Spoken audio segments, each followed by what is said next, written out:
Ito po ang aking Easy Revel Bar Chocolates by Chef Manabat. Manabat. At siya rin ang aking background music habang gumagawa ng chocolate Revel Bar. So, ayan po. First time kong gumawa. Perfect naman siya. It's so yummy. So, po ang aking background music, si Chef Manabat. Watching while cooking.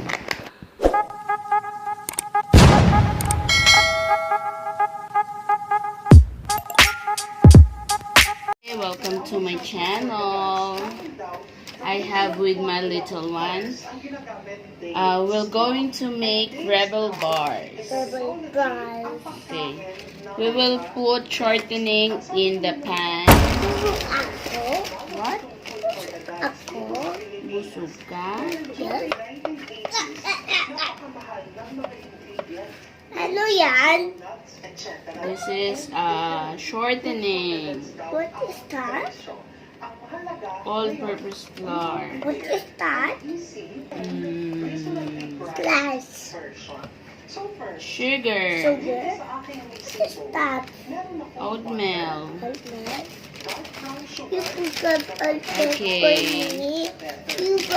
You oatmeal for me. Tapos lalagyan din ang Mommy, you don't oatmeal for me. yes, I'll cook a Revel bar for you. What is Okay, that? set aside. We'll put the butter. Butter. 1 cup butter. And cook my ears. Cook this.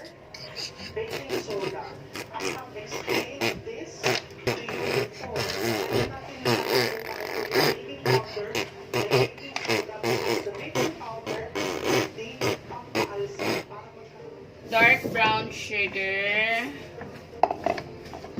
Ako put here. Cook this. Bakit po ba tinawag na Revel bars yan? Alam mo, sa totoo lang po, hindi ko pinapasado. Kaya wag nyo lang ano, 1 piece egg. First, you start with the pan. You will be needing an 8 by 8 square pan that I'm lined with non-stick baking paper. No? So, nakikita mo, Yan, mix it po.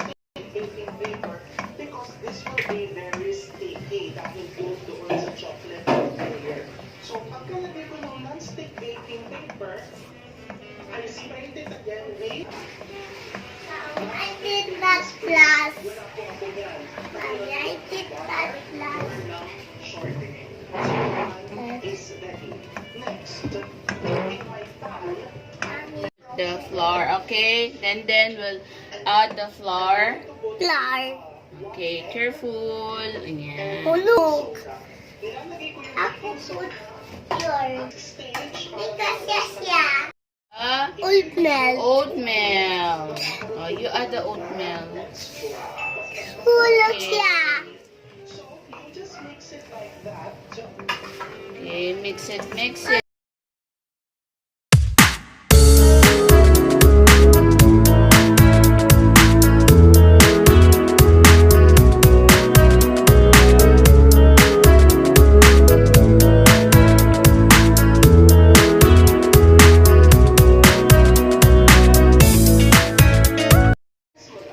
Ang maganda dito sa Revel bar, kahit hindi siya nakarep, tatagal siya for up to, let's say, a week.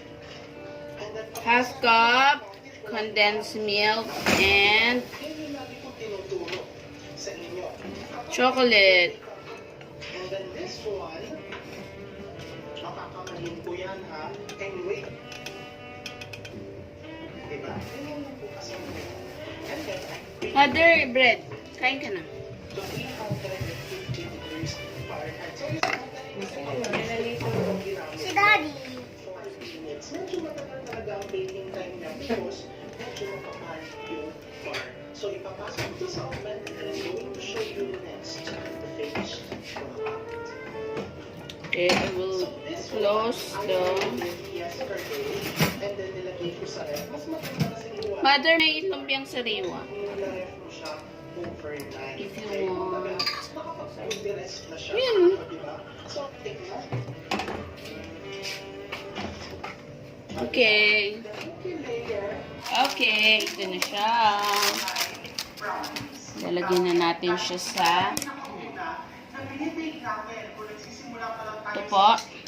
ay mga cookies at bars. Bakit? Is Kasi pinakamadaling gawin done cook. hindi komplikado. Done.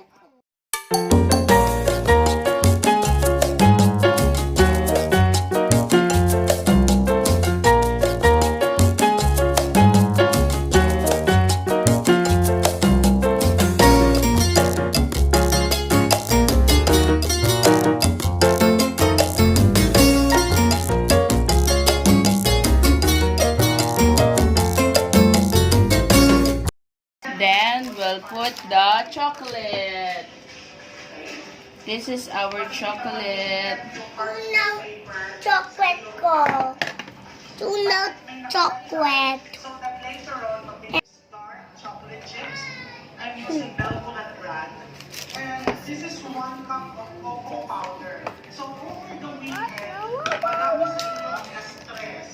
Ang tatanungin, Okay, next. where to flyers over the weekend? Okay, inag ko ang That there is a very good cocoa walnuts. It's also Walnuts. and yun, it's also Nuts. this is Moraco's Nuts. cocoa powder. Mura lang siya, 425 pesos per kilo. This is 3/4 cup of butter. Then, babalik na. Sugar. Brown sugar. And using the spatula, tunawin mo lang yung butter. 1, 2, 3, come on! Come on, come on. Come on, come on.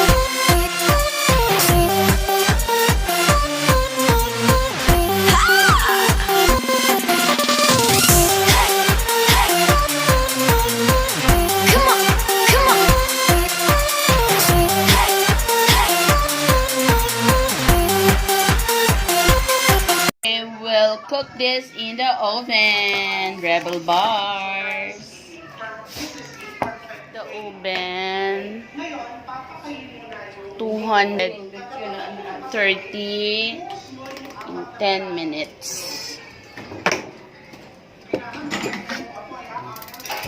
magiging scrambled eggs yan. Yan. And then you just mix it.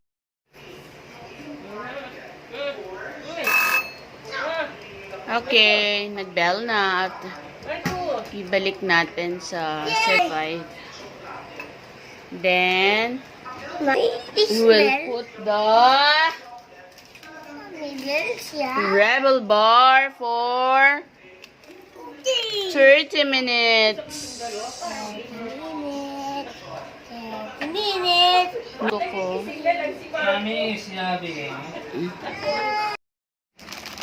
Okay, after cooking for 30 minutes, let it cool completely. Then, you put it in the ref overnight. So, ayan ang itsura niya. Pwede niyo na siyang i-cut.